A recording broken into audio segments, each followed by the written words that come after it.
Observation 1 is the background. 1, Fair Minimum Wage Act, also known as House Resolution 1010, will increase the minimum wage in 3 steps from $7.25 to $10.10 per hour, indexed inflation each year thereafter. The legislation will increase the cash wage for tip workers with annual 85% increases from today's $2.13 to 70% of the regular minimum wage. Observation subpoint 2 of this is that 1074 is how much the minimum wage should be with accounting for 40-year inflation. Instead, right now it is $7.25. Subpoint 3 is that 28 states are currently at the minimum wage, with 5 not even having a state minimum wage, and thus going directly off of the federal minimum wage. That's the plan. The United States federal government will adopt the Fair Minimum Wage Act of 2013, funding will be through multiple means. The framework will be net benefits. This is going to be the best way to weigh the round because it allows for no judge intervention and also comparison to past. Does anyone need the resolution there? Okay. Advantage 1 is minimum wage good. Uniqueness 1 is the economy is down. 1, unemployment is rising. Long-term unemployment has risen by 203,000 last month. The labor force participation rate fell by 0.5% from last year. Marginally attached people fell by 285,000, indicating attrition and disenfranchisement. These points prove that unemployment percent indicators have only. I'm sorry. All of these drops have been artificial because all of these drops show that even that long-term unemployment has been rising, and it's only the marginally attached people that's. The subpoint 2 is that GDP has been falling. Quarter 4 2013 GDP fell by 1.7% from the prior quarter. This is far below the expectations of 4 to 6%. Subpoint 3 is that business confidence. Subpoint 2 of this is that business confidence has been falling. Production has fallen 6.6 points, and prices have dropped 0.5 points. Subpoint 3, which is probably one of our most important ones, that consumer confidence has fallen.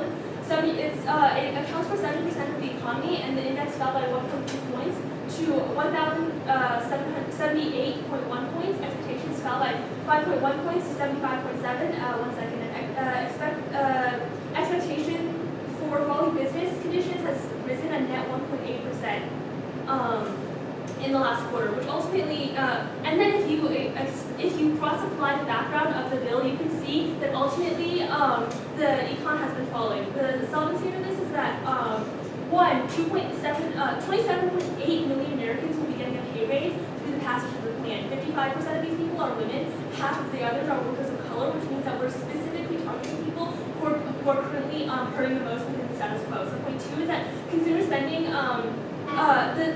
cross-apply the uniqueness that consumer spending 70% of the economy, which has not, and this consumer spending has not increased at all within the last several years that we've been in recession. So little A of this is that the share of economic money going to capital as opposed to money going to wages has been the lowest since it's been recorded at the start of the Great Depression. The low-income people additionally spend all of their money, which means that all of the money that's going to be paid in their wages is going to be reinvested into the economy. So point C is that the Econ Policy Institute estimates that there's going to be $22 billion increase in new economic activity and 85,000 full-time jobs created through the plan. Additionally, due to the fact that people who buy more means that sales will increase, which means that people will have to hire more employees. The impact is chronic malnutrition will occur in people is occurring in people who currently live in poverty. They're going to be eating things that are high in fat and cholesterol and low in protein, vitamins, and amino acids, which means that poverty in the status quo is systemic and endemic, and the only way we can solve this is through the passage of the plan. Subpoint B is that osteoporosis, diabetes, heart disorder, high medical bills, heart attack, and chronic illness are all results of poverty, which means that ultimately these people are going to, this is going to cause digestion of the muscarinic response, which causes catabolism, the spleen, liver, kidney, and heart. Ultimately, this means that these people, their bodies no longer have the ability to, their body no longer has the ability to actually take in food, which means that they directly go into these vital organs, which ultimately causes diseases and death. Additionally, poverty is the internal link to war, because people who do not have their basic needs fulfilled oftentimes will cause wars and cultural genocides. because there's not going to be any tolerance for others when you don't have the ability to fend for yourselves, and ultimately, yeah. Also, the question now. No, you're good. Okay, cool. That leads us down to the second advantage, which is midterm elections. Uniqueness is one. GOP will take the midterm elections. Obama's ratings are currently at 49% approval. 35% of people polled said that Obamacare was good, and Obama's job approval rate is at 42%, which means all of these are extremely low, and people are slowly going over to the Democratic side. Additionally, 12 Democratic seats in the Senate are vulnerable to Republican takeover, whereas only 3 Republican seats are vulnerable, which means that Democrats have a lot more to lose. So the next point under this is that voter turnout is often lower in midterm elections for the Democratic base, because the Democratic base is often poorer, and it's harder for them to take days off work in order to vote for the midterms. The link to this is that the plan will be helping with 71% of the people attributed to the Republican voter base, and it's going to be directly attributed to Obama because he directly talked about the minimum wage in his State of the Union address. Subpoint B is that 69% of people want minimum wage to be indexed to inflation, and this is specifically helping the voter groups who normally don't vote in the midterms, so they'll be coming in droves. The impacts to this is that what Obamacare is, there's no way Democrats can get the House in the status quo, which means that the only way they would be able to get the House is through the passage of the plan. Additionally, this means that if the Senate if both chambers were controlled by Republicans, there would be no funding for anything that funds Obamacare. Additionally, because they can't repeal it due to Obama's veto, this is going to be mandated healthcare with no subsidies, so millions of people will have to pay fines and have no healthcare. No healthcare means that these people won't be able to go to the hospital, and people will be dying of preventable diseases. I would like 2 off, and then case in order. Sorry. Will we need any particularly long sheets for either of the offices? There's no case. And I would like a solvency sheet on top of case. Just kidding, solvency sheet on the bottom. Advantage 1, advantage 2, solvency. Okay, so 2 off, advantage 1, advantage 2, solvency. Yep.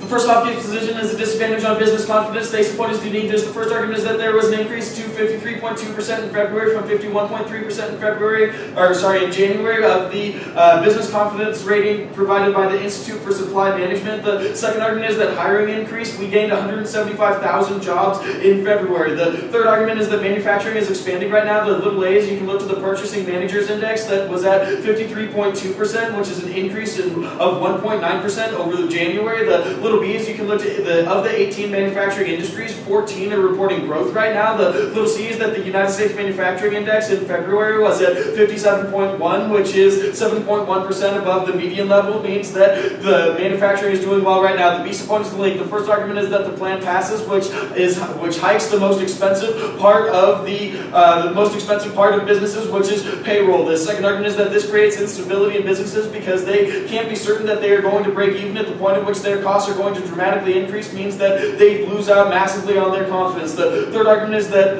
according to Express Employment Professionals, who released a survey of companies that have minimum wage workers on March 20th, they said that 38% are reported that they would lay off after this bill passes, and 54% said that they would reduce hiring after this bill passes, and 65% said that they would increase the cost of good if this bill passes. The C support of the internal links. The first argument is that business confidence fall leads to a collapse of the economy and hurts the economy. The little A is that business hiring affects unemployment dramatically. We need 150,000 jobs added every month because of population growth just to keep up with the size of the population. So we are right on the brink right now. We are barely above what we need. The 2008 proves that this leads to long-term economic problems. It took so long for the economy to recover because hiring didn't come back quickly. The little B is that this fuels consumer confidence because businesses increase prices prices and to be able to shore up their profitability leads to consumers losing out on confidence because the goods that they need to buy become more expensive. Moreover, people buy less as a result of this increase in prices, and that this is a vicious feedback cycle that occurs as businesses continue to raise their prices to shore up their profits. The D support of the impacts. The first argument is poverty. The little a is that this leads to a cyclical form of poverty because at the point at which prices raise away from the individuals who need to be able to buy them, they're never going to be able to get access to the goods that they need to be able to provide for their long-term health, like things like food. The little b is that this creates a disposable population out of the poor, meaning that these individuals are always going to be treated as unimportant. The second argument is that this leads to resource wars. The little a is that this happens domestically and abroad because as individuals turn to crime and infighting in order to be able to get access to the goods that they need so that they aren't starving and dying, these are necessarily going to spill over the borders and lead to international conflict. Are you happy there, Corey? Turns case and happens faster. Right, and the little b is that this turns case in happens quicker than that of case. These are impacts that are going to be triggered where the impacts that the case goes for are that are happening right now.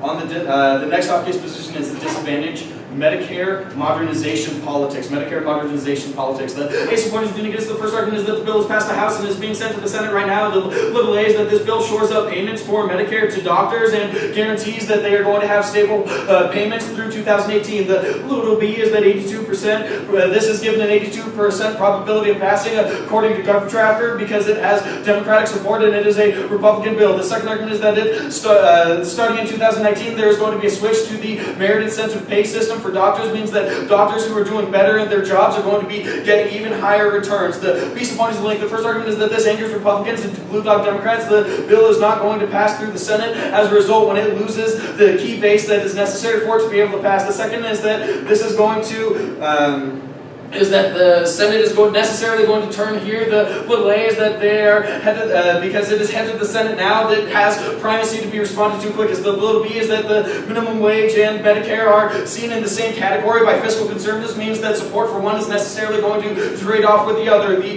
third argument is that the bill that my opponents are advocating for only has a 2% chance of passing right now according to GovTracker, means that there's little political will to get this done. The C support of the internal links. The first argument is that without, do you want something now, Brian? Yeah, shattered by partisanship.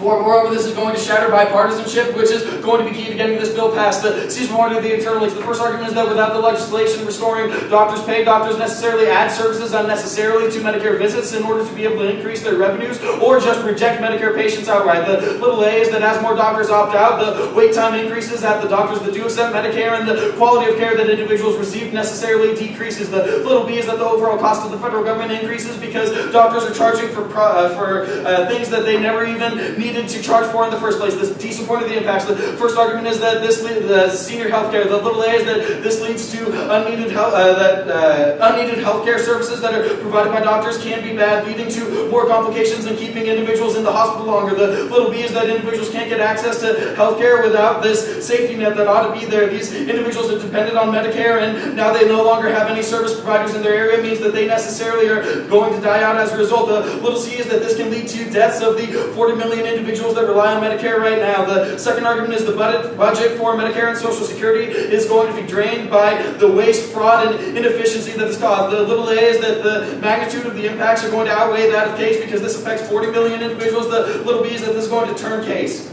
Your question? How does this anger blue dog Democrats? It angers blue dog Democrats because they're actually fiscal conservatives. While they're still Democrats, they don't want to see the dramatic spending increases entailed by plan. Cool, thanks. On Advantage 1, the first argument is non-unique, that hiring is increasing right now. You can look specifically to the uniqueness from the business confidence disadvantage. The next argument that they make is that business confidence is down, that prices are decreasing right now, which only proves that businesses are confident because they only decrease their prices when they're confident they're going to be able to break even. The next argument that they make is that expectations are at 75.7, but considering that 50% is considered medium with neutral expectations, that actually just proves that confidence is good right now. Onto the link level, turn. This is going to kill consumer confidence at the point at which prices are necessarily going to rise as a result of the express employment professionals argument that I read. This means that consumers are only going to become less confident. The next argument is going to be at the impacts level. This is non-unique. They say that this is poverty is the internal link to war, but the United States goes to war in good times and bad. There is no reason to believe this scenario. On Advantage 2, midterm elections. Corey, what do you want here? Midterms are too far off, new things will come. Right, the midterms are too far off, more new things are going to come up quicker, means that this is never going to be the first thing that you turn to. What is most likely to happen is the backlash in the politics scenario. Second, it'll be a net decrease because Republicans will increase turnout too because they hate it. Second, this is going to be a net decrease because Republicans are going to increase turnout too because Republicans hate the increases in Medicare. It means that this is probably at best going to be a wash for them, means that there's no reason to evaluate this. On to the solvency. The first argument is that this decreases wage in the little a is that wages are increasing right now. The national average wage index rose 3.2% between 2011 and 2012, the most recent time for data available. The little b is that minimum wage decreases wages. It prevents municipalities and businesses from increasing wages for their own because they believe that an acceptable standard has already been reached. The little c is that this turns the case because it decreases wages overall. The next argument is that the inflation, the little a is that inflation is decreasing right now. The little a is the consumer price index can be increased by 0.1% in February.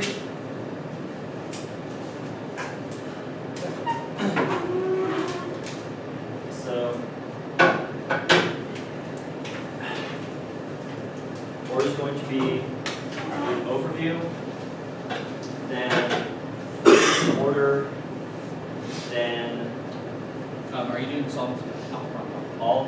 we'll take solvency on the bottom. Okay. And then we'll do midterms and then basic on the DAs and the alternate orders that they presented.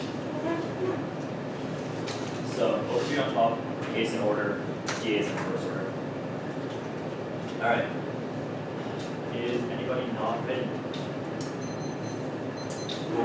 Let's get this show on the road. Alright, Judge, first off, once you get to this point of the debate, you can pretty much see that this is a tried scenario for the affirmative. If you look down at the impacts, you're going to see that all the impacts that we're solving for are existent in the status quo. And all the impacts that are being claimed off of the disadvantages are already existing in the status quo, which means that this is a tried scenario. The only way to solve any of these impacts in the round is through the plan. These impacts aren't going to get any worse than they already are, which means that if the plan even has a 1% chance of solvency, you're always going to be voting Aff. They don't have a counter advocacy, which means that the only way that they can prove that the plan is a bad idea is by proving that these impacts don't already exist in the status quo, which they've conceded by not out of their LOC. Let's go to the rest of the case. First off, on the first advantage on the econ, they say that econ is high right now because first off on unemployment, they say that hiring is up now because they hire like 175,000 additional people. But you can look to our D point here that all this additional economic increases are artificial at the point where we have all this disenfranchisement and attrition. And this attrition is going to be way larger than this 175,000 people. In fact, the people who joined the long-term unemployed have outweighed the 175,000 people that were just hired by like 50%, and that's only looking at one subcategory of the total unemployed people. And the B point on this, they completely concede that our GDP is falling, which is going to directly check back their business confidence thing. At the point where the GDP is falling, that's direct indicator that businesses are underproducing because they're not confident in the current economic situations, that don't want to overextend themselves, that are shrinking right now. The C point on this, on business confidence, they say, I'll get to the rest of their business confidence block on the DA, but they tell you that prices decreasing means that businesses are more confident, but this actually means that businesses are less confident that people are going to spend because they have to decrease prices to check back in order to actually get sales. If businesses were actually confident, they would raise their prices and try to gain more profits.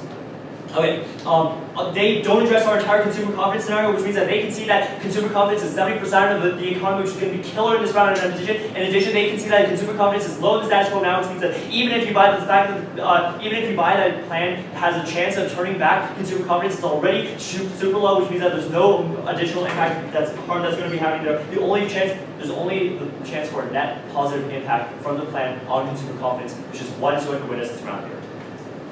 They tell you on the link level that their consumer confidence DA is going to turn back the plan, but we're going to tell you that consumer confidence always precedes business confidence because of the point where consumers aren't spending, businesses have no confidence. Consumer confidence precedes business confidence because consumers are a prior question to having business at all. They tell you on the impacts level that the impacts are not unique because they already exist in the status quo, but this is what we're telling you. We're telling you that we're solving for impacts that exist in the status quo. We're the only people who advocate for solving these impacts in the round, and we don't generate any additional net harms in the round, which is why you're always going to be buying our impact scenario here. Additionally, you can extend across the fact that these are just really bad things, where like people dying from malnutrition and starvation, being trapped in poverty and having no way to get out, which means that these they drop the analysis that there is no solution going on in the status quo, which means that these problems are going to remain indefinitely unless you pass the plan. They tell you that there's no link to the internal link to war. This is always happening. This is also, you can cross-apply this to their impact scenario on the business confidence data, which means that you're never going to be seeing that sort of scenario come out. In addition, you can extend across their scenario about resource wars on the business confidence data over to here, which means that there's some propensity for war in the status quo. The only way to solve this is in the plan. On the second advantage, midterm elections. They tell you right off the bat that there are more important things on the docket right now, but we're going to tell you that this is the most important thing because being elected is like the #1 thing for politicians. They don't care about other things. Every single move that they make is key, is a movement for them to be re-elected. They drop all of our analysis about why the GOP are taking the elections right now, which is why you're always going to be seeing that, you're always going to be believing that the GOP have the control of this race now. The reason they have control of this race is because the Republican turnout is already super high. You can extend across our second points about how voter turnout for Democrats is super low because these people are poor and often can't get out, get days off from the jobs in order to come out, which means that the Republican voter base is already as high as saturated as it gets, which means that their point about how Republicans will also increase their turnout is moot at the point where the Republicans have very, very little increase that they can have, which means that the Democratic sway is always going to check back against that, which just means that we're always going to be getting down to the impacts of this advantage, which they're conceding right after that. Let's go down to solvency. Now, they tell you 3 points here. The first is that they decrease the wage level by the point where the wage levels are already super low, that you're never going to be buying this. You can see consumer confidence, consumers expecting their income to increase fell 1.2% to 15.4% recently, and the consumers expecting their income to fall rose another additional 1%, which means that consumers are across the board expecting their wages to fall in the status quo, which means that this point is not unique. The second point is that they say this prevents businesses from using their own wages, but this is something that's inherent to the minimum wage as a whole, not to our plan specifically, which means that this is a moot point. And they say that inflation is decreasing now, but we're going to tell you that quantitative easing is being backed up by yellow, which means that inflation is increasing the status quo, which means that we need new economic plans in order to check back against that. Let's go on to the Medicare disadvantage. They tell you on the Medicare disadvantage that, okay. They tell you that Republicans are going to get super angry and check back against that. We're going to tell you that the link scenario is never going to happen. Here are 4 points why. The first point on this is the Republicans can't backlash, especially with midterms right around the corner. They're always going to be paying attention to this, and they're using this entire bill as a way to foster support from the 70% of America that are rallying behind them in order to get midterms seats. The second part of this is that the Republicans have already gotten their fix with passing the Keystone pipeline, which means that they're not going to be backlashing against it. The third part of this is that 71% of people support raising the minimum wage, which means that Republicans are never going to leave their stance here. They're always going to support this in order to get the voters out. The fourth point here is that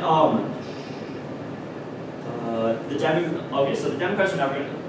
They have a point here about how these two bills are seen as mutually exclusive, but these two bills aren't mutually exclusive. If you support one, you probably support the other, which means the Democrats are always going to support both, and Republicans are going to support both. The Blue Dog Democrats aren't going to backlash against this because they also care about the midterm seats. If you go down all the way down, they're talking about how Medicare is going to drain more budgets and all these things, but we're going to tell you that Medicare draining budgets is already inevitable with status quo at the point where we have the baby boomers retiring and hugely increasing these, and at the point.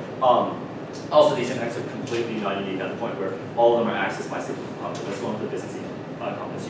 First off, on business confidence, they say that hiring increases are happening on the 2-point on the union case, but we're going to tell you that the employee index is unchanged, which means that layoffs are going at the exact same rate, which means that businesses are not confident. The third point, they say that the businesses are reporting additional growth, but we're telling you the business confidence is low because prices are falling and production is falling. They don't answer these points back, which means that you're always going to be comparing these 2 points against each other, and these points are always going to outweigh any sort of growth at a point where you can leverage the GDP against this, which shows that businesses are not growing. They tell you that plan passing increased costs for businesses, but we're going to tell you they drop on our first advantage that plan increases jobs at the point where consumers are spending more and more, which means that businesses are going to be passing off more volume, which means that they're going to be making more money, which is a net bonus for them. In addition, business confidence has already dropped. Business confidence dropped as soon as this minimum wage thing was announced. Businesses don't react.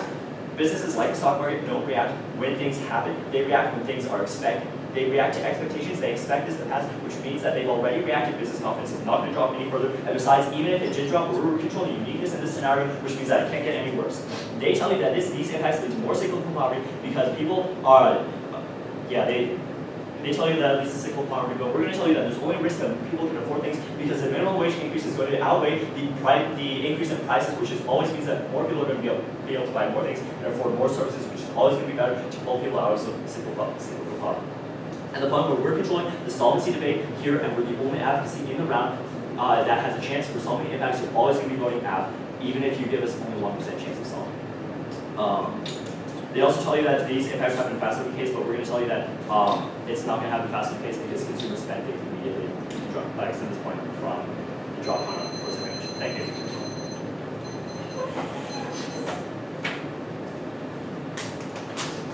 Case on top. Advantage running edge two. The solvency. This one was at.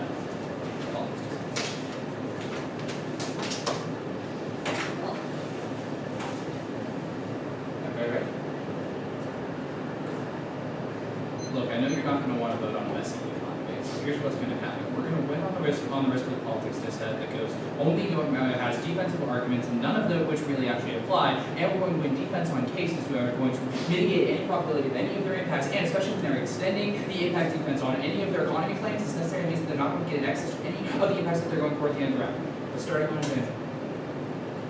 A couple of arguments I want you to extend. First, I want you to extend across the number of the impact defense that Jacob puts here. It says that the United States are going to with things like resources necessary means that no propensity for any resource for scenarios that they are going for. Means that this takes out the terminal impact to your disadvantage. Means that the only impact you're getting at the end of the round is poverty arguments, but you are not going to be accessing this because of the fact that there are only 27.3 billion individuals who actually have access to the minimum wage and status quo. Necessarily means that when we are telling you post-change is going to be affected.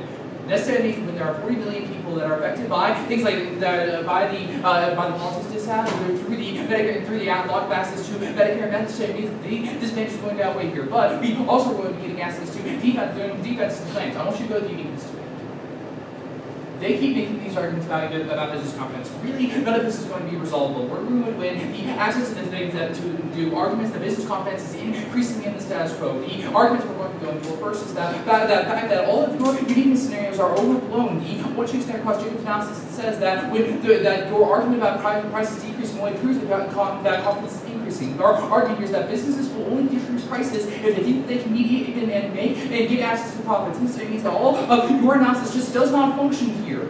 They're trying to give analytics to answer our actual research. Yeah, they're trying to go for analytics here to answer our actual research claims, but they're not going to get any access to this. You're always going to be doing our research analysis, especially because this is just a logical conclusion. Businesses increase prices that they think that they need to make up the difference between the loss to the overall loss. This means that all of your arguments don't function. Additionally, which extend across the argument about expectations are about at 74%.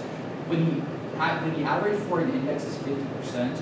And it's at 74, even if there's a slight decrease, that probably means it's only temporary. It still means that it's way higher than anything else. That's because you are not going to get any access to your uniqueness scenario here. Also, on the link level, I want you to check across your return. It says that you're going to be decreasing consumers' confidence because of the fact that the prices are going to increase. Our argument here is that when you increase the overall price will be required that businesses have to pay more. This necessarily means it's going to increase prices on things like milk and other things. Necessarily this ties into our inflation arguments that they just are not that they're just not. Kind of got to it. This is going to tie into the inflation arguments that necessarily you are not going to be able to get access to the overall increase in the economy. At best, this is a net decrease in that overall, the defense, terminal defense on the cases means that you do not get any access to this. They say consumer confidence is based on prices. We also apply the express employment professionals argument that says 65%. They are making arguments about how consumer confidence is based on prices. And they are conceding the analysis from this that says that the express consumer professionals index study says that 65% of businesses will increase prices. This necessarily means that it's going to turn your analysis. Good? Yep. Good at midterms? Look, we only need 2 or 3 arguments here to take out the entirety of this disadvantage. First, I want you to extend across the argument that the HS Cole concedes that the midterms are too far away for the plan to affect this. Our argument here is that there are 5-6 months between, longer than that, all the way up to November before the midterms actually happen. That's it. Means no propensity for this to be an overall effect. Additionally, when there are things like the crisis in Ukraine and the fact that we are about to go to war with Russia, necessarily means it's probably going to affect the overall results of the election more. It means that your plan is not going to increase Democratic support.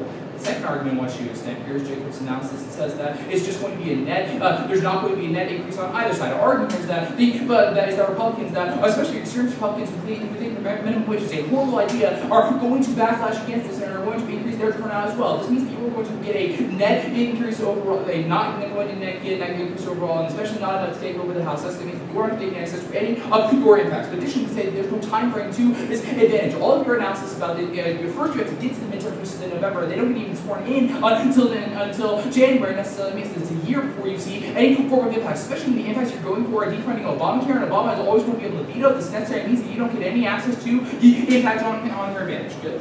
Yep. So I don't think we really need this. Okay, this one. Look, the only thing I want you to extend here is the uniqueness debate, but we're telling you that overall the economy is increasing, the business confidence is increasing, and that is going to affect the economy more. Once you extend across our specific, or to say that business confidence is at 52.3%, and that manufacturing especially is increasing, and that we had a gain of 175,000 jobs. And that's what I mean. That at least the economy is at a net benefit, and there's no reason why the plan is going to increase the economy enough for them to get any access to their impacts. Means that this probably is just a messy economy that you don't need to deal with, and then you're going to go on politics instead. Also, extend the third link argument that's studied by express. Yeah. Also, they extend the third link analysis here from the express employment professionals. It says that overall, that 65% of businesses would increase the cost on things. Necessarily means there's no propensity for them to get access to any other consumer confidence increases, which means that you are going to be able to vote on politics instead. Go there. Politics. Look, they're only giving you defense on the link level, and they don't take out any of the impacts. Necessarily means that when we are going to repeat this discussion, that the Medicare modernization bill will pass now, means that we control the direction of the link, and all of your analysis doesn't function. Especially when I want you to extend across the impacts real quick, that are going to completely not only outweigh the case, but are going to turn the case. Our argument here is that when you have increases in things like Medicare, like medical costs, this probably turns the case because of the fact that you have less to be able to spend, because it's going to lead to decreasing consumer confidence, because that probably turns the case here. Their impact scenario for poverty is disease. Also, we take 40 million people out of I got you. healthcare system. Also, this probably means that when their impact scenario for disease for poverty is disease, it means that decreasing access to healthcare probably means that we also turn your impacts there. But looking at the line by line, they make arguments that there's not going to be a backlash because of the midterms. We say that Republicans don't care about the midterms. You can look at the fact that they shut down the entire government. It means there's no reason as to why they're not going to backlash. But when Republicans backlash, they backlash. Or you don't get any access to defensive claims. In addition, second said that Republicans will backlash in order to protect themselves in the midterms. They want to be able to protect their base. Necessarily means that they will backlash. The next argument we make is that Republicans got their fix on the Keystone XL pipeline. First, we say that even if they passed it, Obama did not sign the bill. Means that argument probably is a true addition. Second, to say that they are always looking forward. Politics doesn't work like that. You have to always look to the next thing in order to be able to protect yourself. Means the backlash is still going to happen. The next argument we make is that they're always going to support Medicare because it's key to the voter turnout. No, our argument is that Republicans look to things like the middle class, which aren't affected by Medicare. Means that they are still going to backlash. Means that we still get access to the link level here. Additionally, I want you to start across the argument that the bill is not mutually exclusive. This is not our argument. Our argument here is that the blue dog Democrats and Republicans look to things like Medicare and minimum wage together because of the fact that they are both entitlements. Necessary means that if Democrats pass minimum wage, there will be a backlash against Medicare in order to be able to set the decrease. You also concede because it's a direct trade-off. Additionally, I want you to start across the argument that this is going to be the first thing looked to because of the fact that the next thing on the document is a privacy issue. The last argument makers that the impact on me because baby boomers are first argument is that this is no time frame argument. So additionally, second, say this does not affect the impact we are looking to on lack of access to healthcare.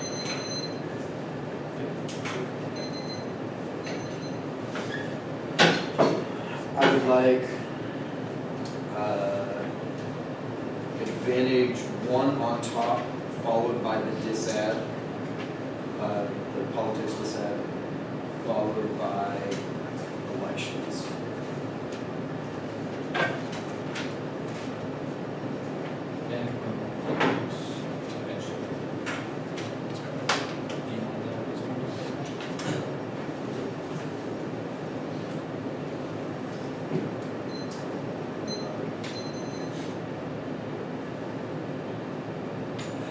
It's going to be an easy ballot for Nevada today, at the point at which the scenario coming out of the disadvantage is the internal link to the impact scenario that they read on Advantage 1. That means that we get more direct and faster access to this advantage, means that we are the only team that is going to be able to resolve this and is the team that needs to be voted for at this impact scenario. The only possible out that my opponents have is the midterm elections, but at the point at which they fundamentally fail to respond to too many arguments on that, they're never going to be pulling it out there. Nevada is going to win on time frame, probability, and magnitude of the disadvantage versus Advantage 1 debate. Let's go to Advantage 1.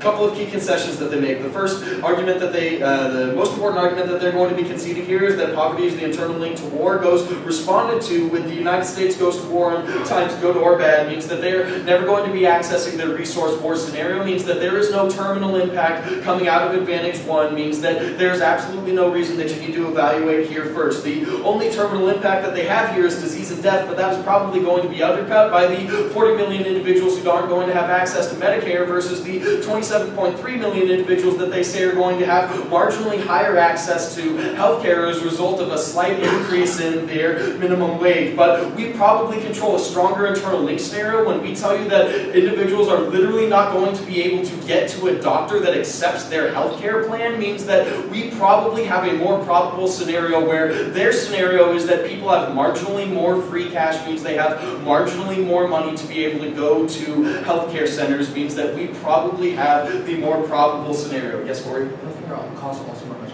higher and have a higher upfront capital cost, means that that's going to be worse here as well. Right. Healthcare costs, moreover, have a higher upfront capital cost, means that that is probably going to be worse and needs to be evaluated first. The next argument that you can look to is at the link level. They are going hard for consumer confidence, but they make a huge mistake when they say that consumer confidence is driven by prices, because prices are going to increase after the passage of plan. They straight concede the analysis that says that 65% of businesses that hire minimum wage employees say that they are going to raise their prices, means that we necessarily control the internal link scenario here, means that they are losing on Advantage 1, and that is being magnified by the disadvantage, means that we directly control the internal link to the healthcare of all of the individuals discussed in the round today, means that you are going to be voting here to rectify the issues of disease and death. Yes, For their own uniqueness as prices are decreasing. Right, their own uniqueness as prices are decreasing right now means that the plan only runs the risk of increasing prices, particularly when specific market analysis shows that's what's going to happen. You happy, Corey? Yeah. On the disad.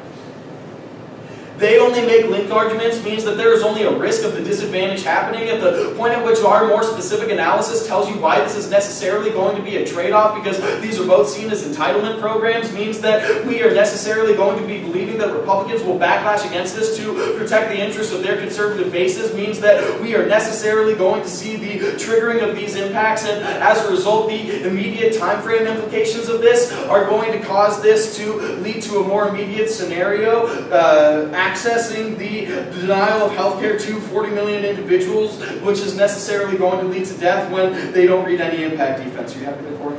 On Advantage 1, midterm elections. You can extend all of Corey's impact defense about how Guam is just going to be able to veto, and how this is 1 year before any of these impacts are triggered and they don't even really read any impacts of this, means that we probably control the internal link to this scenario. The next argument that you can extend from Corey's argumentation that the midterms are too far off and backlash is going to happen faster on the disadvantage, means that you are probably going to be buying this scenario first. The next argument that you can extend is that this is going to be a wash because it is just going to mobilize both bases, because Democrats are going to be happy and Republicans are going to be mad, means that they are never going to get access into any unique link scenario, means that this is going to be outweighed by the disadvantage and advantage debate.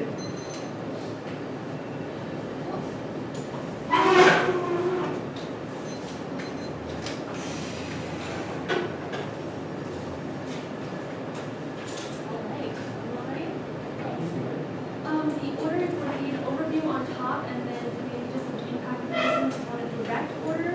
I would want to say start off with the politics, and then go into, well, I guess because I'm just putting politics together and then econ together. Politics first, and then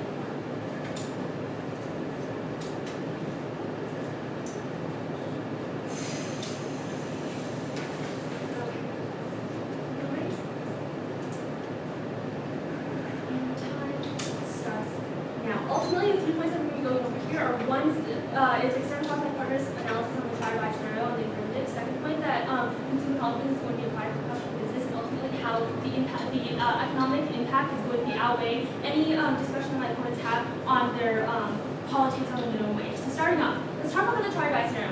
My opponents never actually answered this. They only said that we had defense on our arguments. Let's look directly into their Medicare reform discussion. So right here, if you take a look at their uniqueness on the Medicare reform, they're saying that this bill is going to be causing change in 2019. However, they're the ones who are arguing that we're being put on time frame. The fact is that this Medicare reform will occur in 2019, which will always lose on time frame.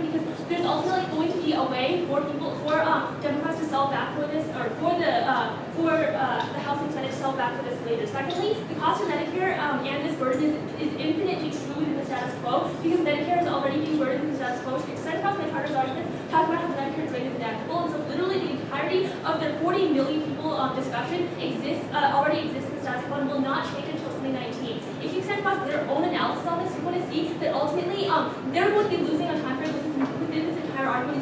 You're going to be preferencing our argument, especially because of the argument talking about the midterm elections, which is why we're going to go on that right now. My opponents talk about how the midterm elections are going to lose on time frame, which is the only reason that they're giving why you should be looking for that. The fact is that if we're weighing that against the Medicare discussion, you're going to see that midterms are going to happen first because it's going to be at the end of this year as opposed to 2019. The fact is that if we go through their line by line, they're saying that I answered back that their midterms are too far away. Additionally, they're flipping argument about how the crisis in Ukraine won't increase Democratic support will be more of a factor. The fact is that if you leverage this argument, the fact is that militarization will increase Republican support, which means that ultimately the Republicans will be gaining all of the seats in both the House and the Senate, which means that there's not going to be any propensity for Obamacare to be funded. My opponent's argument here is that Obamacare is going to be at least a year. However, you can see that the 2019 argument is going to be at least 5. And so the fact is that Obamacare, that having Obamacare pass, having Obamacare stay within the role of the plan is going to be uniquely better. If you look at our impact, at the impact discussion that I provided in the PM, you can see that if the Senate and the House is taken by Republicans, ultimately they're not going to be passing any bills that allow for funding of Obamacare.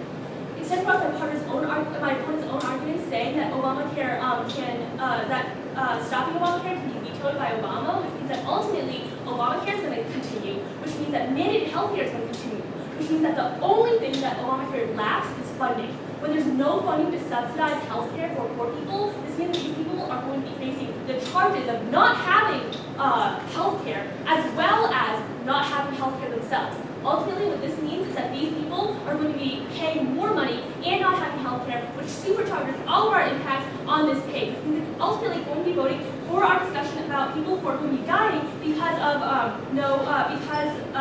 poverty and no health care.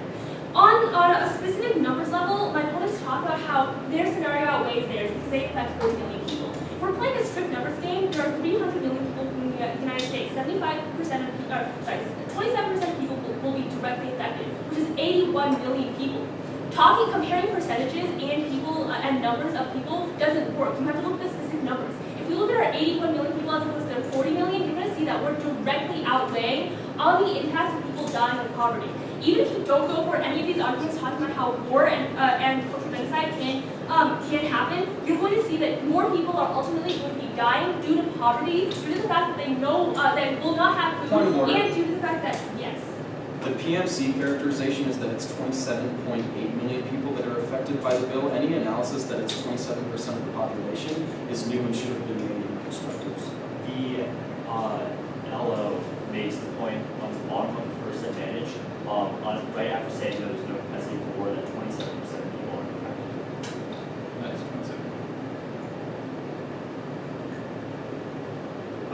I have it as 27.1 million, not 27.1% on my form, but I will take it under consideration. And this is one of the problems not having evidence. I cannot go back and have evidence, so I'll take it under consideration. Okay.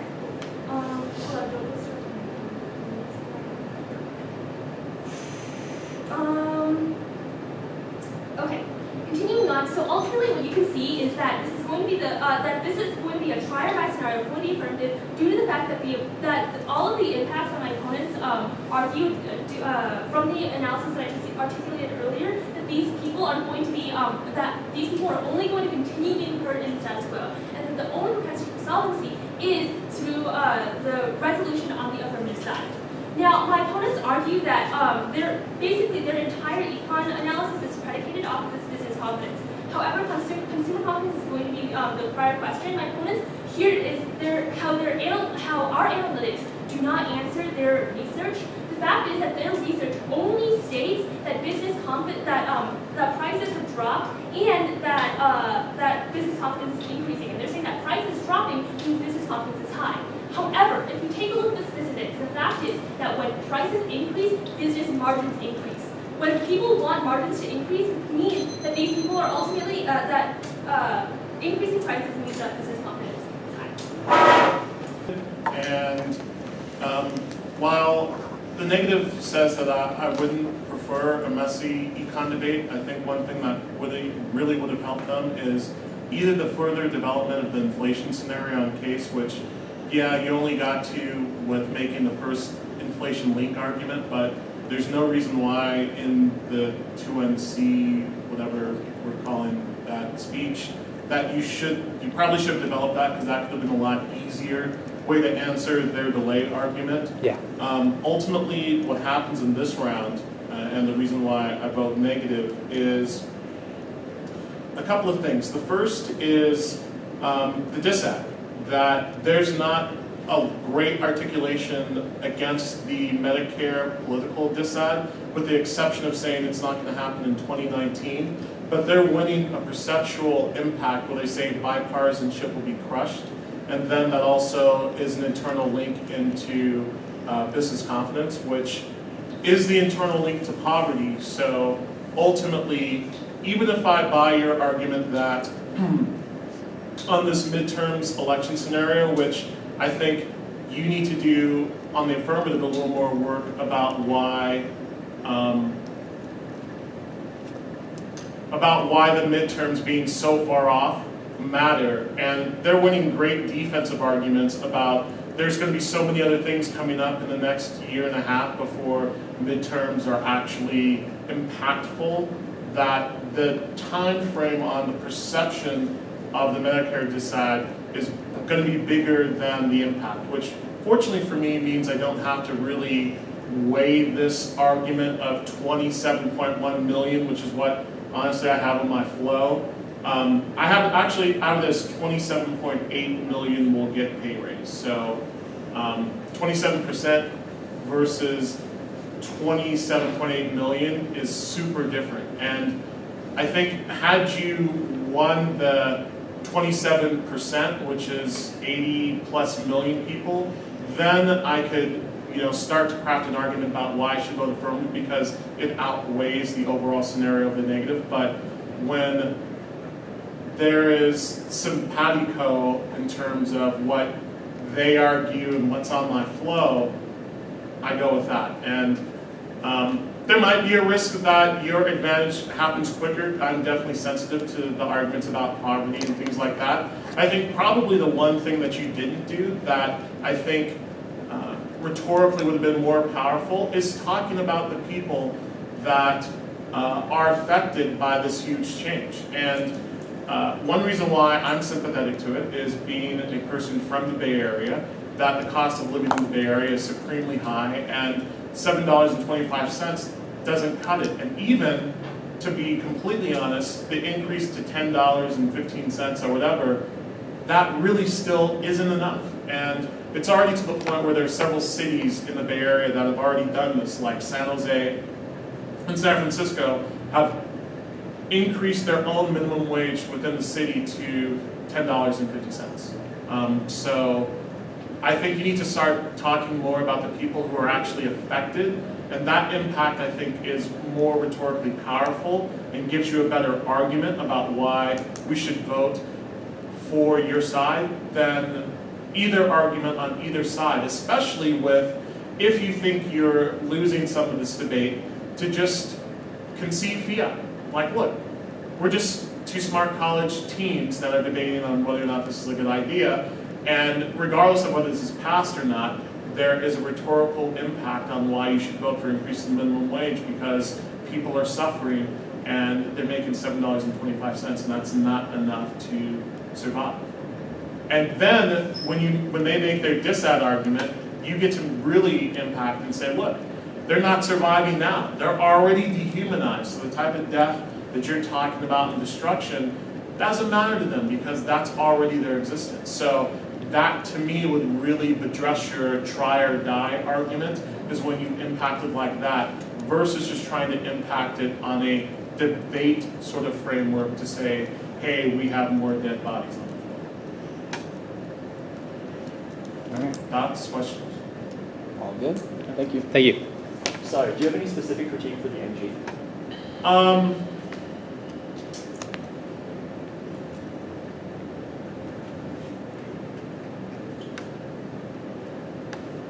Let me, I guess, two things. The first, let's go to the Prime Minister first. I think the case articulation wasn't as smooth as I thought it could be. It wasn't as smooth as the 2AR, whatever we want to call it, the Prime Minister rebuttal.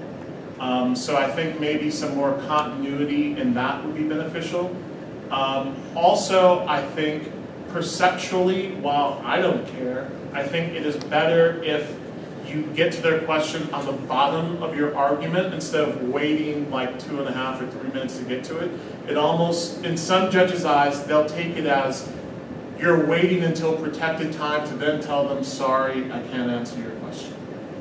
In terms of the member of government, two things that I will offer as a suggestion. The first is more articulation of this try or die type of existence that people are living in the status quo. I think that that's a way to connect with a lot of judges who may not be flowing exceptionally well every point. Give them something that they can grab on to say, hey, look, the reason why this is a try or die scenario is people are already dehumanized in the status quo.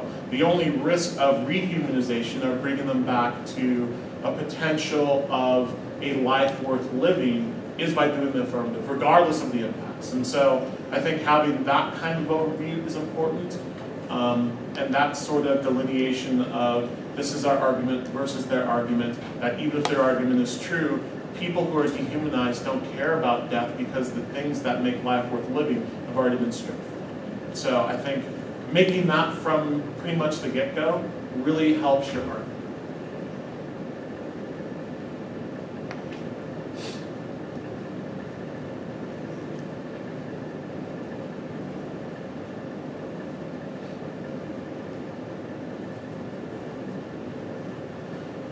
And I think for the negative, at the point that you make me flow the disad and there's not a ton of arguments, and the arguments that are on the disad, you're applying the case anyway.